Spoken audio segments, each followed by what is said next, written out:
In this video, we're going to show that we cannot generally solve polynomial equations of degrees 5 or up. We can solve lower degree polynomial equations. The solution to the general linear equation is presented here. The general solution to a quadratic equation is here.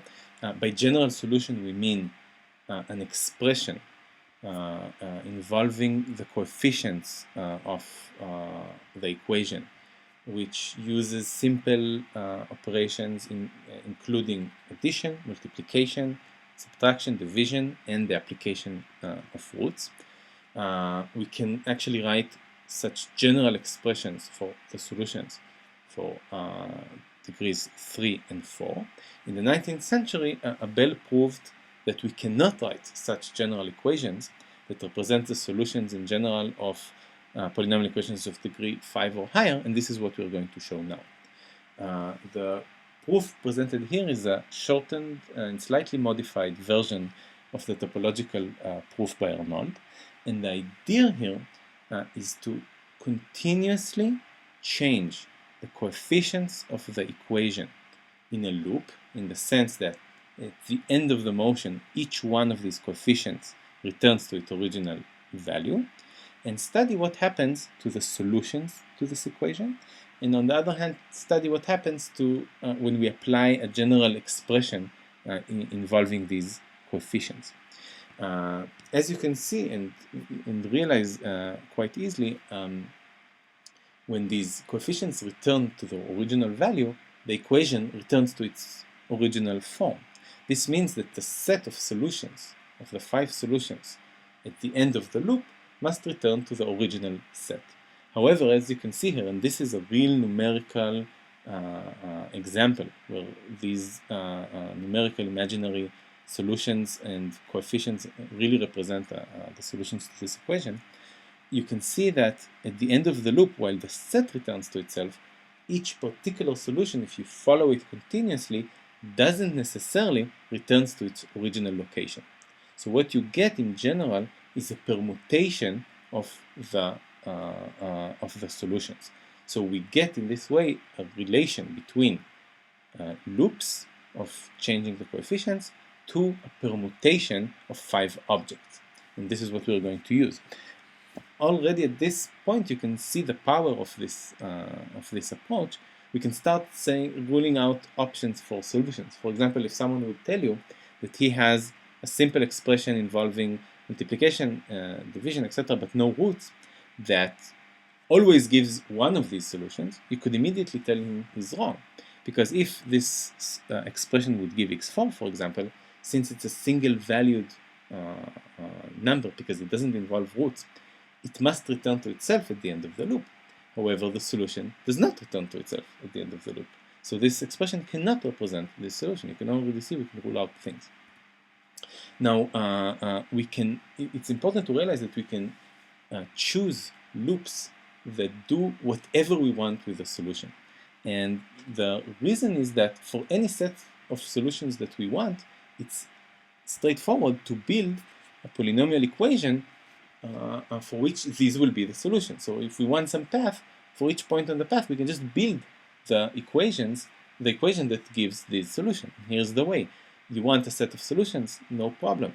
Just multiply x minus each of these solutions, series of these parentheses, and you get a 5th degree polynomial equation. You can open the parentheses and find the coefficients for which these are the solutions. And if you change the solutions continuously, the coefficients that you get changes continuously, and then you can think, okay, I have a loop in the coefficients that will produce whatever change in solutions that I want, as long as I start and end with the same set.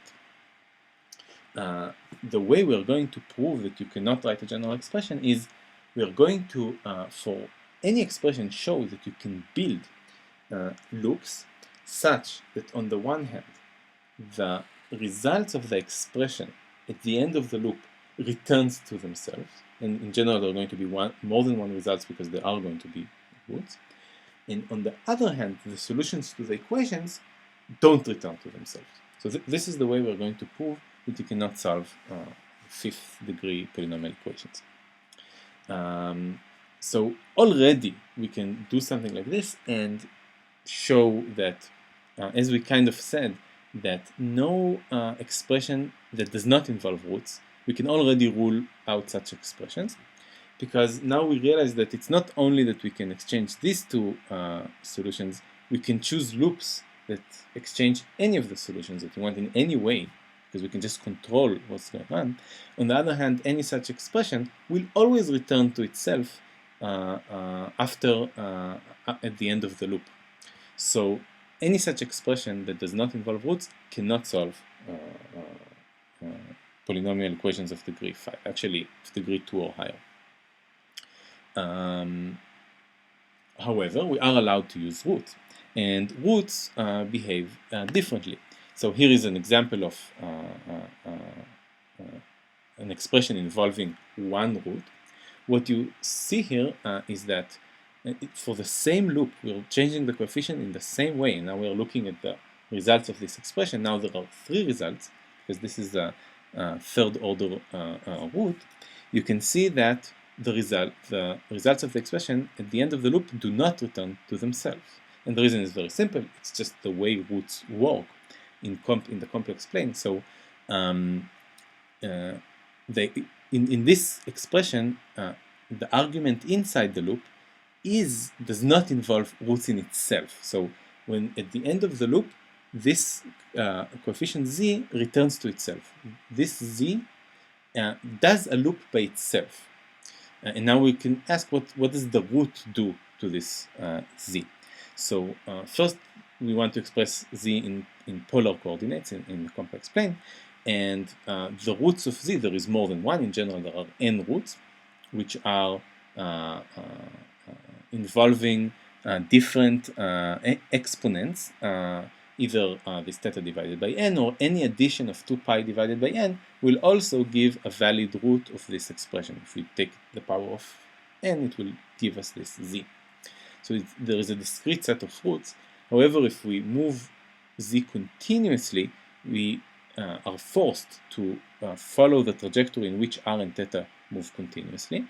And if, in this particular example, z makes a loop in which theta grows and changes by 4 pi, what will happen is that at the end of the loop, since z returns to itself, we will get the same set of results, but if we follow one of the particular results, it will end up as another result which is shifted by this 4 pi over n. So in general, when we go over closed loops, the results can change as the solutions should. And for example, this is why we can solve quadratic equations. So how are we going to attack this? How are we going to build loops that will force the expression to return to itself? So the thing is that while the root allows multiple solutions and allow motion between these solutions, it's still limited. And this is the reason why you cannot get general expressions. So what is the limitation? The limitation is that if we have 2 loops, the result doesn't care about the order in which we follow the loops. The reason is that in a combination of loops, the only thing the result cares about is what is the total amount of angle you went around the complex 0 point. So the way we can build in general a loop for which such a simple expression with one root will always return to itself is to build a commutator of 2 loops. What does that mean? It means take any 2 loops you want, first move along the first loop, the z1 of t, then move along the second, then come back along the first, and then come back along the second. And since the order in which you move doesn't change, obviously you're going to return to the same original point. In particular, the total change in theta is going to be 0. And this means any such combination, each of the results will return to itself. This is the weakness of roots. And we can apply this immediately to this case and rule out any expression involving only one root.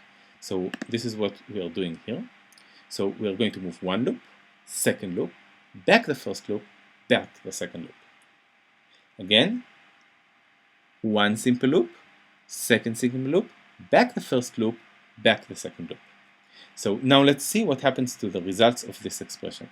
As you can see, first they move counterclockwise, and then they move clockwise. But each of these returns to its original location. Just follow one of them and see. On the other hand, if we look at the solutions, let's follow this solution, for example. Moved here, here, came back here, and stayed the same. So it moved from this point to this point. It didn't stay in the same location. So we can rule out this expression.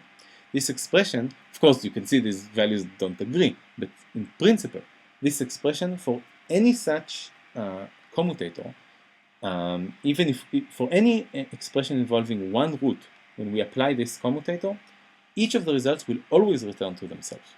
On the other hand, the solutions do not return to themselves. In particular, this solution wants to go here at the end of this sequence. So this is the way we can already rule out any expression involving one root. We actually just ruled it out. What do we do if we have nested roots, roots inside roots? So now we will be able to do it by applying the same idea. So now we will need more loops to start with, but since we can do whatever we want, we can choose many different loops. So imagine we have 4 loops. It doesn't matter at this moment which they are exactly, but let's call them L1, L2, L3, and L4. We know that the innermost expression, which doesn't involve root, will return to itself for any of these loops. So for any of these loops, it will return to itself, and we can think of it as one complex number which is doing a loop which is different for each of these expressions. Now, if we take the commutator of 2 of these loops, for example, this new loop called C1, which is the commutator, first L1, then L2, then go back L1, and then go back L2. We know that when we follow all of this sequence, C1, we know the root of this inner expression will return to itself. And this is also true for a different commutator, which is C2, which involves L4, going L3, L4, minus going back L3, and then back L4. We know that for this C2, this expression will also return to itself. Of course, this C coefficient, which doesn't have roots, will also return to itself for any loop, in particular for these 2 commutators. So now we have 2 loops for which all of the argument inside the outer root will go back to itself for each of these. So we have 2 loops for the argument inside the outer root. So if we take the commutator of these 2, C1, C2, go back C1, and then go back along C2, the total expression, each of the results of the total expression will return to itself, is guaranteed to return to itself. This amounts to a long sequence of L1s, L2s, L3s, and L4s going forward and backward.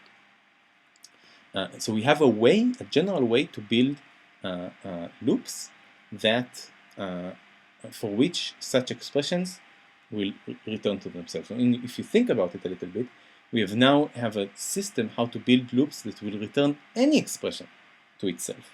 First of all, if we had a sum of 2 nested roots like this, but the same level, both of the components in the sum would have 2 roots.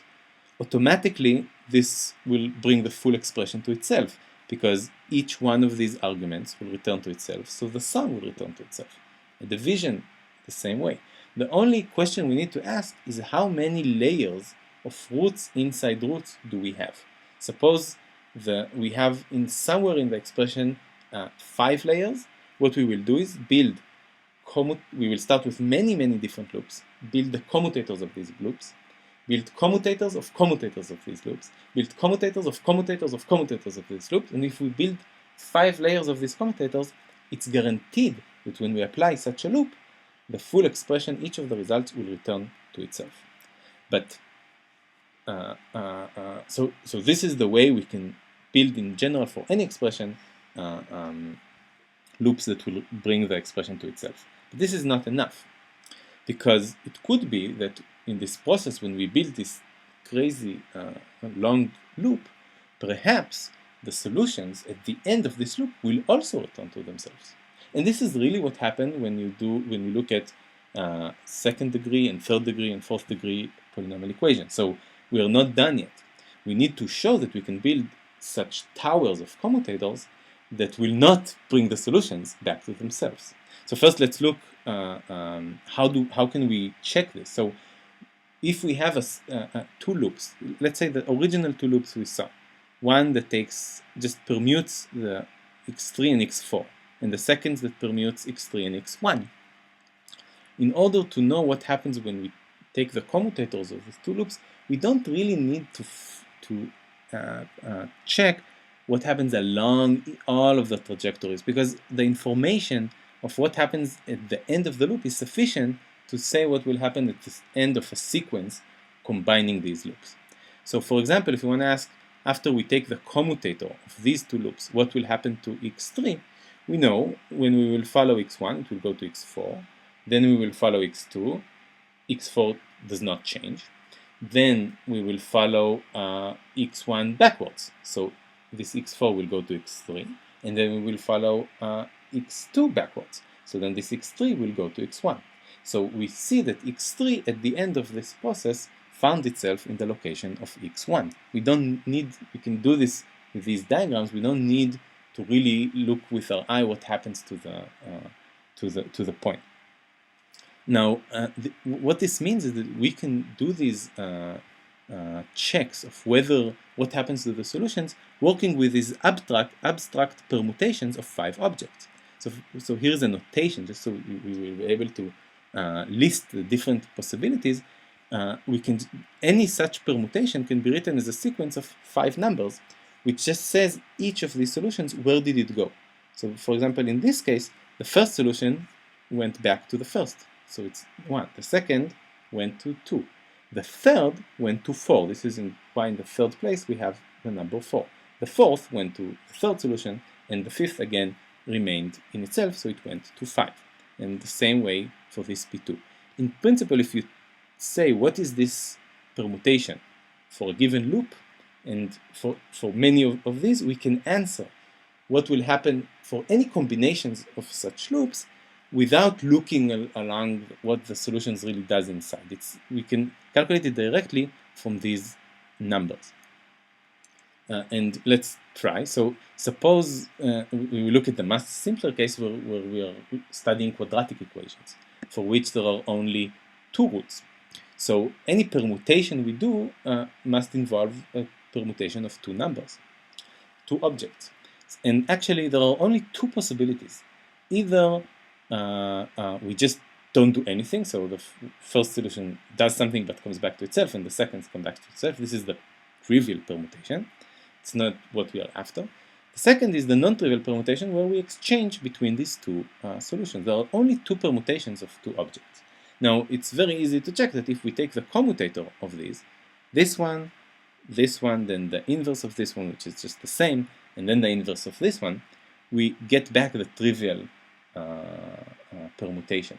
So we can build commutators of loops. We can build complicated loops and build sequences of these loops and commutators of these loops, and it's true that any expression with one root will return to itself. However, any commutator, the solutions of the equation will also return to themselves, and indeed there is, so there is no contradiction. Indeed, there is a solution, and both the expression and the actual solutions to the equation do the same thing. Under commutators, they return to themselves. Okay, let's jump over the 3 and the 4th and go to the 5th degree equation, which is what we're really after. And now the amount of permutations of 5 objects is 120. There are 120 different permutations. What we can do is just check what are all the possible commutators of these permutations, and then what are the commutators of these commutators. And the numbers will not go exponentially, because a commutator of 2 permutations is one of these 120 permutations. So at each level of the tower, we're always going to be at some subset of this 120. So we can actually just do it exactly with a computer. It's a discrete calculation, there's no error here, just going one by one over all the possibilities and seeing what we get. So what you will see here is what happens when the computer does it. So let me just run this. This is going over what you see on the left. This is just an index. You see one permutation, the second permutation, and what happens when we take the commutator of these two permutations is what you see on the right side. This is much slower than what the computer can actually do because the computer is printing these numbers. Otherwise, the whole thing will end very fast.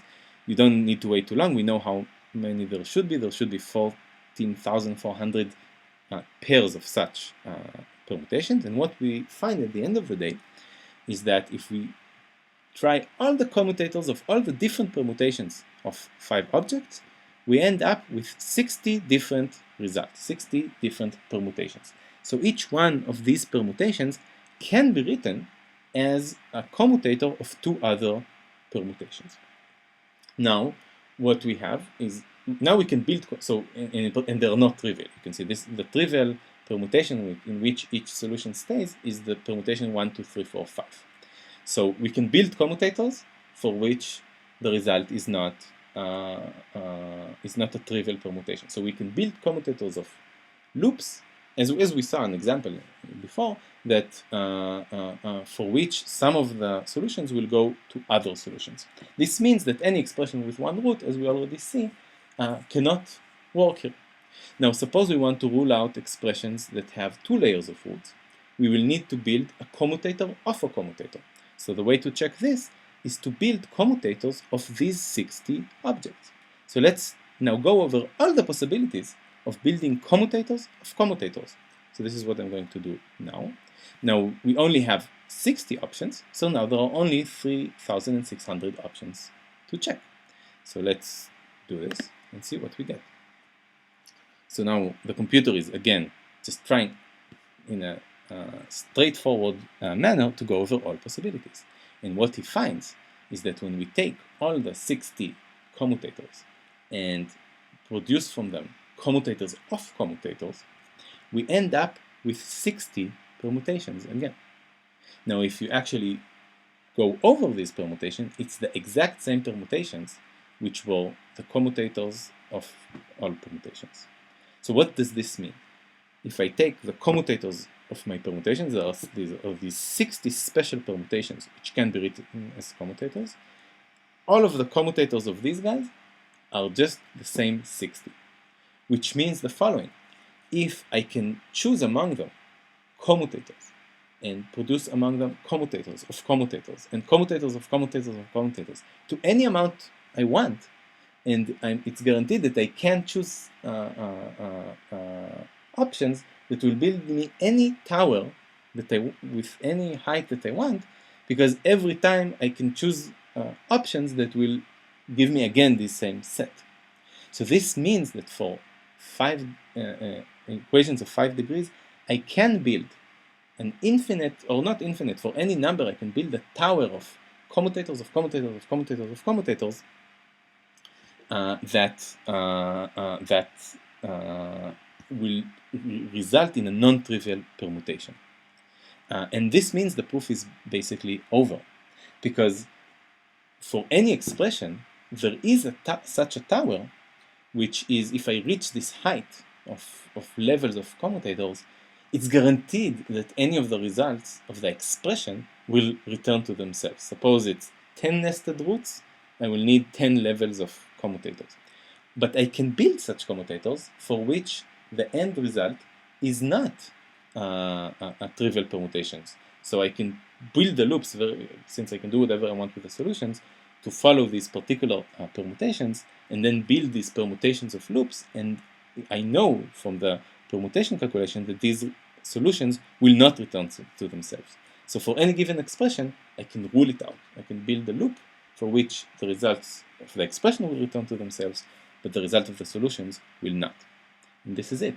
Now, just to complete this discussion and show what happens in the 3rd degree and 4th degree, why there is not such a problem, if you just do the same check for 3 objects, for example, there are 6 total permutations. If you try all of the commutators of these guys, you're left with 3 possible permutations. And when you try all of the commutators of these guys, which are all of the options for commutators of commutators, all of them turn out to be trivial.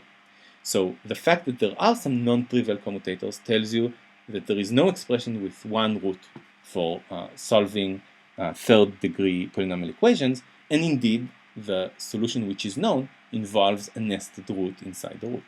For 4 objects, there are 24 permutations. The number of possible commutators is 12, and the number of commutators is 4.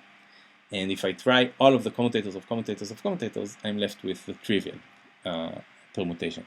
So again, without solving it, I knew that you can know from this that any solution to the 4th degree polynomial equation must have like 3 levels of roots. And indeed, the known solution obeys this property. As for 5th order polynomial equations, as we said, we can build higher and higher levels of commutators, correspondingly build the loops, and this will rule out any expression as the general solution to the 5th order equation. Thank you very much for listening.